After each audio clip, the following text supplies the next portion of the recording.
In a world of boring talk, misinformation, and mindless chat, two superheroes emerge from the ashes. Ben, is this ashes or ashes? Bring the action. Happy hour with Ben and Alexander. Pull up a chair. Raise a glass. And join in the chat. It's talk radio with jazz hands. Oh my God, you had to say that. Yes. Then you know what a freak I am about Judy Garland. You know. Yes, I do. I Like, do. Yes. John Mayer spent months of Judy's last year as her composer, as her companion. He wrote Wow. the song for her, I'd Like to Hate Myself in the Morning. Mm-hmm. He wrote a book called Heartbreaker, which broke my heart. I mean, he goes into depth about their time together, and it's Wow. kind of controversial because he does talk about everything. He has a great respect for her, but I mean, this last year of her life was just all Terrible, over the I'm place. sure. And so I have so many questions. I'm so excited that he's coming in, and they did a reading of the book, Wow. and I think he's going to ask me to play Judy. I think that's perfect He's casting. going to do that. Did that sound like her a little bit? Not No. even close. Well, I think our next guest is already calling in. Oh, boy. So that's Hello? hello, caller. You're on the air. Well, how do you like that? Okay, this is John Meyer from New York. John Meyer, what is going on? You know I'm freaking out because you're on the show, right? Like I'm literally freaking out. I'm sweating and I'm freaking out. It's oh, hot my in God. here, Well, too. get hold of yourself, okay? It's only a show. It's only radio. Yes. You're only speaking to me from 3,000 miles. Yes. You know, John, can I just tell you something? Friend between friend. All right? I'd like to hate myself in the morning. Yeah, Yeah, well, you wrote that song. I did. I even wrote it twice. No, I did write it, and Judy Garland sang it magnificently. And the chart was by a guy named Mort Lindsay. I who just was her read that last arranger. night. Sorry? I said I just read that last night. Yeah, exactly.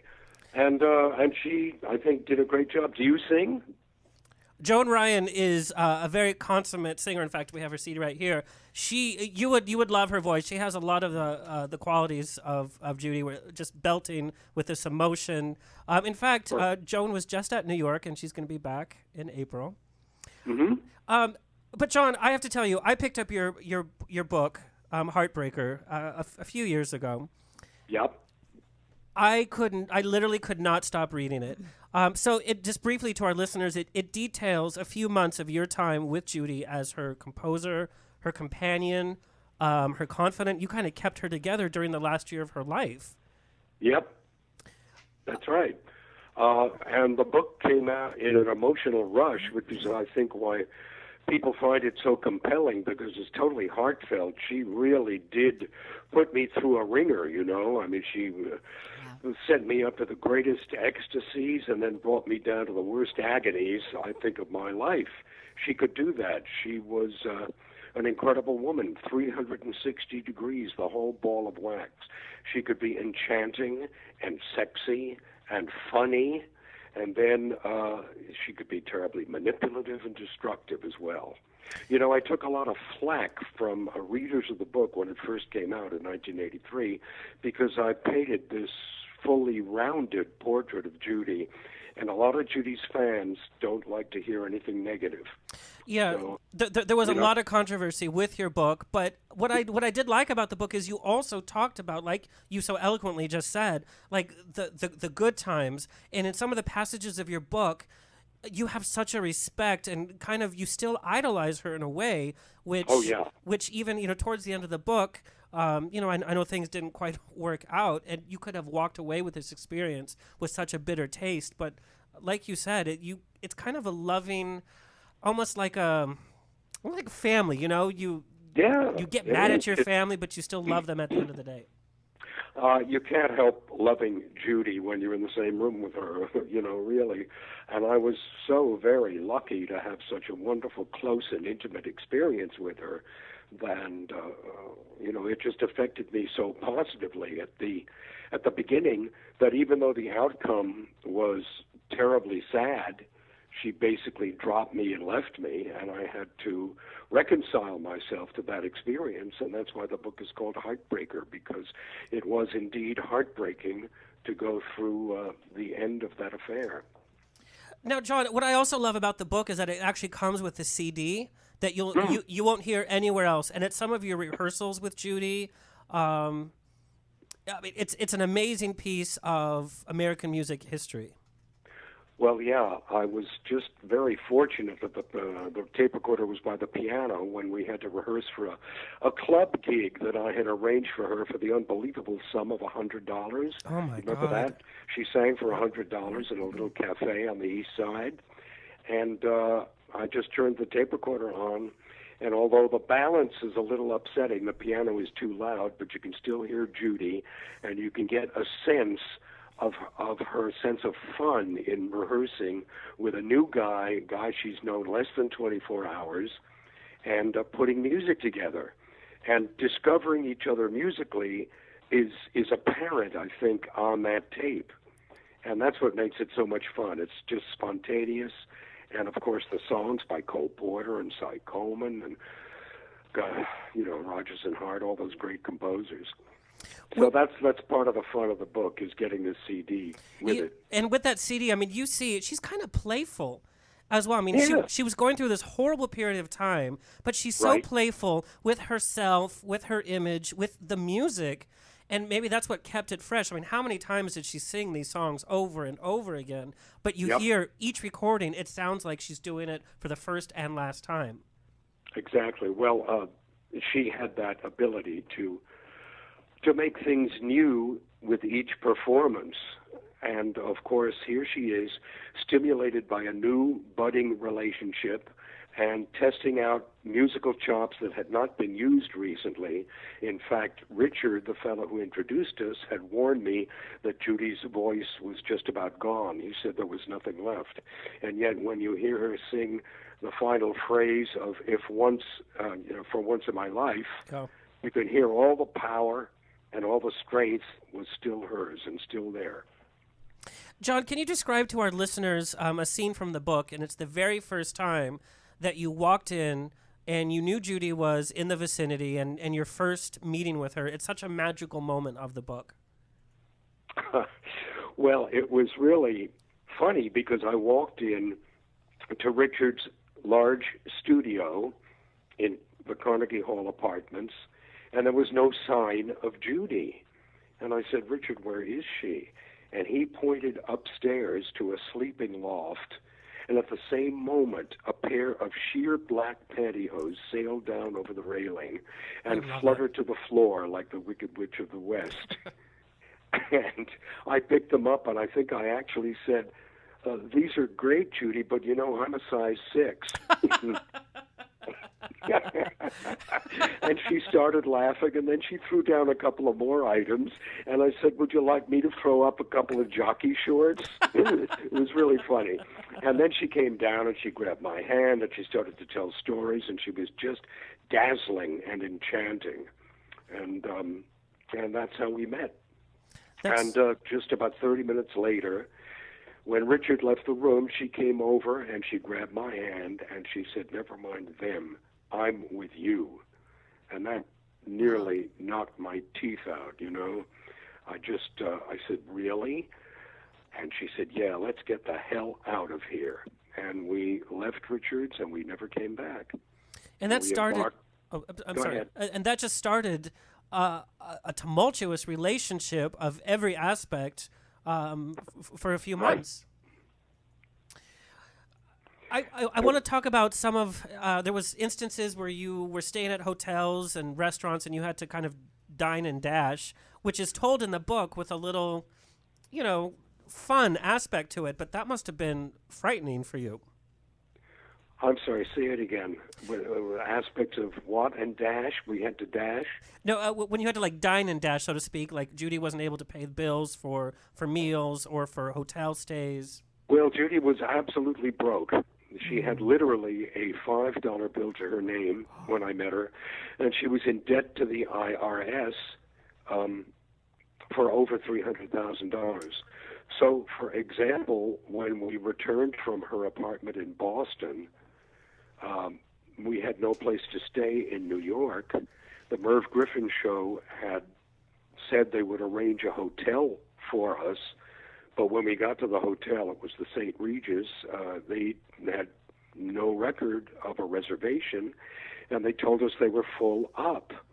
And so we had to go to 5 different hotels, finally winding up at the Americana, until I finally realized that it was Judy's bad reputation as a credit risk that was denying us access to these places. So yeah, Judy had a terrible reputation for not paying her bills. In fact, the reason she was staying at Richard's in the first place, she had been kicked out of the St. Moritz Hotel on Central Park South for non-payment of bill, and they were holding her luggage, impounding it until she paid up. So it really was living by the skin of your teeth and walking a financial tightrope. I was just lucky that my licensing organization, BMI, Broadcast Music, was able to advance me some money. I was a struggling songwriter at the time and didn't have much money, and they gave me a couple of $1,000, and I was able to finance our relationship. But we were really like the Flying Dutchman, circling the globe. Are you? And there was a period of time where you actually had to stay with your parents, correct? Yes, that was really funny. My parents had a lovely apartment, floor through on Park Avenue, and I was between apartments at the time, living at home. And I brought Judy there like a girlfriend, and my mother and father met her, and they were very polite. My mother was a bit starstruck. In fact, she asked Judy for makeup tips because she knew that Judy had learned so much from the Westmore brothers at Metro. My father was a little competitive, actually. He didn't like sharing the spotlight. It was his house, and he wanted to be the star. But when Judy Garland is in the apartment, you know who the star is. That's just unreal to me. Tell me how you felt the first time you played for her and the very first few notes that she sang. Tell me the feeling one has when you're accompanying Judy Garland. Well, for me, it was a mixture of joy and trepidation. I wanted to be better than I had ever been before. That was, Judy made you play at the top of your game. It was like playing tennis with Arthur Ashe or somebody. You just wanted to live up to the expectation. At the same time, I knew my stuff. I knew the songs very well. I steeped myself in the music that Judy had performed, Cole Porter, Rodgers and Hart, Harold Arlen especially. And so I knew what I was doing, and to feel after a few bars that we kind of fit musically was a terrific thrill. So, how did you feel about the Tracy Bennett musical, End of the Rainbow? Did you see it? Yeah, well, Tracy Bennett's very gifted performer. And did you see it? Yes, I did. I thought it was wonderful. Yeah. But I'm interested to know I thought how she was wonderful and very accomplished. I didn't think the show was very good. And not only that, they only showed one side of Judy, which was the harsh side. She was very scathing and sarcastic, for comic effect in some part. But I felt it was not a rounded portrait. We are doing a theatrical version of my book, Heartbreaker, and it should open next fall off Broadway. And it tells you a lot more about Judy than the Tracy Bennett show did. I think that is so exciting. And John, I appreciate you called me out to audition for the role of Judy in a very non-traditional casting, and I think that's just great. Yeah. We have a wonderful lady named Christine Andreas. I love Christine Andreas. Yeah, she's just terrific. Well, Joan, I hope when you come to New York, you'll call me and we can make some music together. Okay, That'd be that sounds awesome. Are you wonderful. kidding me? That would be amazing. Wouldn't that be great? That sounds great. excites me. That excites me so greatly. So, John, tell me now. Judy has she has this huge following. There's so many Facebook group pages in honor of her. They're consistently playing her movies. The gay population just loves her. What happens when you're going about your daily life? And I know you're working on the musical, but what happens when you're just going about your day and you hear her voice or you see her picture on TV, or what's your first reaction? Well, my first reaction is admiration, really, because whenever you see Judy, whatever she's performing, there is such truth and such vibrancy and animation to her performance that you just have to stand there open-mouthed. I had the same feeling the other night. I saw an actor named Mark Rylance do Shakespeare's Twelfth Night, and the production was so stunning, and he was so good that your critical faculties are totally disarmed. In terms of Judy, of course I might have an association that may not be as pleasant, but I've managed to take most of the unpleasantness and bathe it in my mind in humor. There's always a funny side to it. And Judy would have appreciated this because she liked nothing more than to laugh. So whenever I see Judy, it always brings a smile to my face. That is so sweet. I love that. I just love that. If Judy were here right now, what would you say to her? Welcome back. Yes. Eat something. Let's do a show, right? Yeah, let's do a show in the barn. I wonder how Mickey Rooney is. Has anybody heard anything of him? No. God, No. I get scared when all of these old Hollywood stars start dying off left and right. Like just this last week, I start to get scared. Joan Fontaine, Joan Fontaine actually watched our show on her birthday, believe it or not. Oh, No, For her last that's birthday. wonderful. Yeah. maybe that did it. Yeah, but I haven't heard anything from Mickey Rooney. No, and he's up in his 90s, Well, yeah, last he was doing like Life Alert commercials or something or whatnot. There's in Heartbreaker, there's quite a description of Mickey Rooney as being kind of a bantamweight, little feisty guy. He wanted Judy to join him in a series of musical comedy schools that they would open across the country and teach the kids how to sing and dance. He was going to send her a ticket to come out to San Francisco and put her at a drying out clinic. Wow. But she did not want to take advantage of that offer. The amazing thing about Judy, and one of the sad things, is she was offered help from many quarters, but she refused to embrace it. She preferred the role of the kind of down-and-out little waif to taking responsibility of her own stardom. I mean, she could have been, she could have been a millionaire. Wow. Really. So that's really the sad part of the Judy story. Right. On the other hand, on the day-to-day basis, it was nothing but laughter. Fun, fun, fun. Did she have, I don't really know, but did she see her children when she was with you? Did she, I know there was the chapter in the book about when she had called Sid Luft, but did she connect with them on a daily, was there any relationship there when you were at There the was a end? relationship, and she was very loving towards her kids. There just wasn't time to connect with them during the time I knew her, which was October, November, December of 68, 69. Liza was touring, and the kids were in California with their father, Sid. So we had no connection with them. John, I can't even thank you enough, and I encourage all of our listeners to read Heartbreaker, get the CD, and look for the exciting production. And John, I will be there in New York in April with Joan Ryan, so... Please give me a call. Yeah, I expect a coffee, a bottle of wine.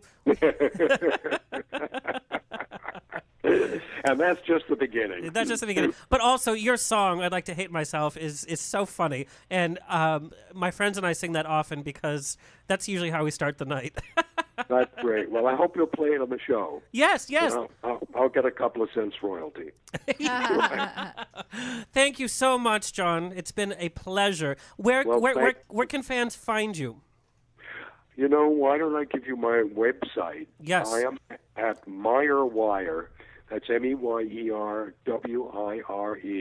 all one phrase, .wordpress.com. And you can see material there on Heartbreaker and a sequel that I wrote called Operation Ruby Slipper, which features a young Judy at 21 years of age on a mission in Europe during World War II for the OSS. It's a total fantasy, but knowing Judy as well as I did, I've been able to reproduce her reactions. It's kind of fun. I love it. John, it has been such a pleasure, and I can't wait to meet you in person. Yep. Okay. I'll look forward to hearing See you from soon. you. Thank you, John.